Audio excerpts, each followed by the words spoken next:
తండ్రి తండ్రే. తండ్రి లాంటి వ్యక్తి జీవితంలో రాడు, తల్లి లాంటి వ్యక్తి జీవితంలో రాదు. తాను అన్నీ పోగొట్టేసుకున్న బిడ్డ క్షేమంగా ఉండాలని కోరుకుంటుంది. ఆ కొడుక్కి జ్వరం వస్తే ఎవ్వరనరు లోకంలో, నా ఆయుర్దాయం కూడా నువ్వు పోసుకుని బ్రతకరా నాన్న అంటుంది అమ్మ. అంత మాట అనగలిగింది అమ్మ ఒక్కతే. తనకున్న సర్వస్వం త్యాగం చేసి కొడుకుకిచ్చి కొడుకు సుఖపడుతుంటే తాను సంతోషపడిపోతాడు. తాను సంతోషపడాలని కోరుకోడు. తను పెద్ద మేడ కట్టుకోగలడు, కట్టుకోడు. కొడుకు సంతోషంగా ఉండాలని కొడుక్కి ఇల్లు కొని ఇచ్చేస్తాడు. తండ్రికి ఉన్న గొప్పతనం అది. అటువంటి తండ్రి, అటువంటి తల్లి శరీరాన్ని విడిచిపెట్టిన రోజు జ్ఞాపకం పెట్టుకుని వాళ్ళకి తద్దినం పెట్టడం కొడుకు యొక్క ప్రధానమైన కర్తవ్యం. జన్మనిచ్చినటువంటి తల్లి తండ్రికే నువ్వు తద్దినం పెట్టవే, వాళ్ళనే నువ్వు గౌరవించవే, నీతో స్నేహం కలిపిన నన్ను నువ్వు ఉద్ధరిస్తావా? నిన్ను నేను నమ్మనా? ఎలా నమ్ముతాను? తల్లికి తండ్రికి తద్దినం పెట్టని వాడితో నేను స్నేహం చేయనా? ఎలా కుదురుతుంది? ఒక్కనాటికి కుదరదు. తండ్రికి తల్లికి తద్దినం పెట్టి తీరాలి. కొంతమంది మెట్ట వేదాంతం మాట్లాడతారు. ఇక్కడ పెడితే అక్కడ అందుతుందా అండి, బ్రాహ్మణులు అన్నం తినడానికి ఇదో మార్గం కనిపెట్టారంటారు. నేను మీతో ఒక మాట చెప్తాను. నా కొడుకు బొంబాయిలో ఉన్నాడు, నేను ఇక్కడ ఉన్నాను. నాన్నగారండి అర్జెంటుగా 10,000 కావాలన్నాడు. పోస్ట్ ఆఫీసుకు పట్టుకెళ్ళి 10,000 రూపాయలు మనీ ఆర్డర్ కట్టాను అడ్రస్ ఇచ్చి. పోస్ట్ మాస్టర్ 10,000 రూపాయలు తీసుకుని నాకు రసీదు ఇచ్చేసాడు. ఇప్పుడు ఈ 10,000 రూపాయలు నా కొడుకు దగ్గరికి వెళ్ళిపోయా, వెళ్ళిపోలేదా? అడ్రస్ వెతుక్కుంటూ పట్టుకెళ్ళి మరి 10,000 ఇచ్చేసి సంతకం పెట్టించుకుని నాకు మళ్ళీ పంపిస్తున్నారా? నువ్వు ఇక్కడ కట్టిన 10,000 రూపాయలే బొంబాయిలో ఉన్న నీ కొడుక్కి అందుతుంటే నువ్వు ఇక్కడ పెట్టిన అన్నం నీ తండ్రికి అందట్లేదని నువ్వు ఎందుకు అనుకుంటున్నావు? నువ్వు పెట్టుకున్న వ్యవస్థ మీద నీకు నమ్మకమా? వేదంలో పరమేశ్వరుడు చెప్పిన దాని మీద అపనమ్మకమా? ఎంత అంధత్వంతో బతికేసినట్టు. తల్లికి తండ్రికి తద్దినం పెట్టని వాడి కన్నా కృతజ్ఞుడు ప్రపంచంలో ఇంకొకడు లేడు. పితృయజ్ఞం అంటే వాళ్ళు శరీరం విడిచిపెట్టిన తిథిని జ్ఞాపకం పెట్టుకుని వాళ్ళకి తద్దినం పెట్టాలి. అమావాస్య తిథి నాడు తర్పణం విడిచిపెట్టాలి. మధ్యాహ్నం 12 గంటల వేళ వస్తారు పితృదేవతలు. కనీసం తర్పణం కూడా విడిచిపెట్టకుండా, బ్రాహ్మణుడికి సంభావన కూడా ఇవ్వకుండా, స్వయం పాకం కూడా ఇవ్వకుండా తాను ఉంటే 12 గంటల వేళ కనీసం 2 చేతులు 3 మాటలు ఇలా ఊపాలి. నాన్నగారండి ఏమనుకోకండి, నా దగ్గర ఇవాళ ఏమీ లేదు, పెట్టలేను, ఏమనుకోవద్దని 3 మాటలు ఇలా చేతులు, ఖాళీ చేతులు ఊపితే చాలు, వాళ్ళు సంతోషించి వెళ్ళిపోతారు. తప్ప కనీసం చేతులు కూడా ఊపకుండా ఉంటే వాళ్ళు ఏడుస్తూ వెళ్ళిపోతారు. ఇటువంటి దుర్మార్గుణ్ణి కన్నానని.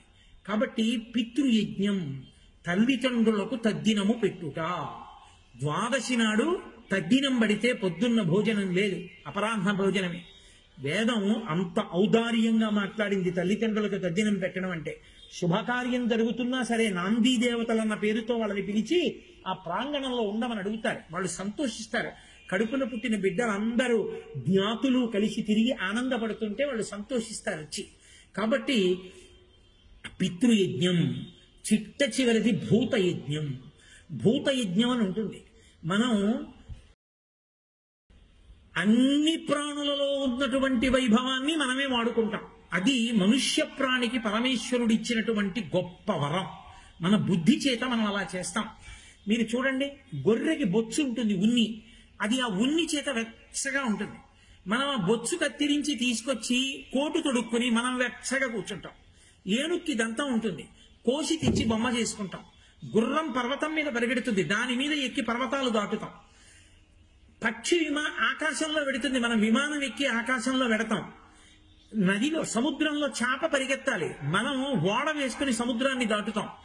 జింక చర్మం ప్రశస్తంగా ఉంటుంది, తోలు ఒలిచి తెచ్చి వేసుకు కూర్చుని జపం చేస్తాం. ప్రపంచంలో ఏ ప్రాణి ఎందు ఏ విభూతి ఉందో దాన్ని మన కోసం వాడుకుంటాం. కుక్కకి రాత్రి తెలివిగా ఉండి ఎవరైనా వస్తే అరవడం అలవాటు. పట్టెడన్నం పెట్టి రాత్రి గొలిసి విప్పి లోపల మనం పడుకుంటాం. కుక్క కాపలా కాసి ఎవరైనా వస్తే భవ్వన ధరిచి మన ఐశ్వర్యాన్ని కాపాడుతుంది. సమస్త ప్రాణులలో ఉన్న తేజస్సుని మనిషి ఒక్కడే వాడుకుంటాడు. ఇంకొక ప్రాణిలో ఉన్న తేజస్సుని రెండవ ప్రాణి వాడుకోదు. ఆకలేస్తే తింటుందేమో కానీ దాని దంతం పట్టుకెళ్ళడం, పులి గోరు పట్టుకెళ్ళి మెడలో వేసుకోవడం ఇవి చెయ్యవు. ఒక్క మనుష్యుడే అన్ని ప్రాణులలో ఉన్న తేజస్సుని తన కొరకు వాడుకుంటాడు. ఆ మనుష్యునకు ఒక కర్తవ్యం ఉంటుంది, భూతయజ్ఞం. తనొక్కడే తిని ఉండడం కాదు, బలి పెట్టారు అంటారు. ఇంట్లోంచి ప్రయత్నపూర్వకంగా ప్రాంగణాన్ని దాటి వెళ్ళమని చెప్పింది వేదం. ఆ గేట్ ఏది ఉంటుందో ప్రధాన ద్వారం అది దాటి బయటికి వెళ్ళి బలిభక్తులుంటాయి. అంటే ప్రత్యేకించి కాకి కుక్క ఈ రెండిటి కొరకు వీధిలోకి తీసుకెళ్లి పెట్టాలి. పెడితే దాన్ని తింటాయి. కొంతమంది భోజనం చేసేటప్పుడు పిడచ పెడతారు, తప్పు, అలా పెట్టకూడదు, అది దోషం. పిడచ కట్టి పక్కన కొడుక్కి కూడా ఇవ్వకూడదు. పిడచలు పెట్టడం అనేటటువంటిది ఒక్కసారి, అది ఇంట్లో పిడచలు కట్టి పక్క విస్తాలలో పెట్టడం చెయ్యకూడదు, దాన్ని అంగీకరించారు. అన్నం తినడానికి ముందే బయటికి వెళ్ళి కొంచెం అన్నం బయట పెట్టి వస్తారు. అవి ప్రధానంగా కాకులు తింటాయి, కుక్కలు తింటాయి. అవి రెండు ఎందుకు తినాలో కూడా వేదం చెప్పింది. అవి రుద్రుడితో చేరి శ్మశానంలో ఉంటుంటాయి. రుద్రుడు శ్మశానంలో ఉంటాడు. అడిగింది అమ్మవారు అనుశాసనిక పర్వంలో, ఏమయ్యా ఇంతటి మహానుభావుడివి కదా శివ, ఎందుకుంటావు శ్మశానంలో నువ్వు అని అడిగింది. అయితే ఆయన అన్నాడు, పార్వతి చేతకాక శ్మశానంలో కూర్చోలేదు, చోటు లేక శ్మశానంలో కూర్చోలేదు. ఉన్నంత కాలం నా అంత వాణ్ణి నేనని గుండెల మీద చెయ్యేసుకుని, పొడుగ్గా ఉన్నానొకడు, తెల్లగా ఉన్నానొకడు, డబ్బున్నవాణ్ణనొకడు, పండితుడినొకడు, అధికారినొకడు, అందగాణ్ణనొకడు, ఓహో గుండెల మీద చెయ్యేసుకుని విరగబడతారు.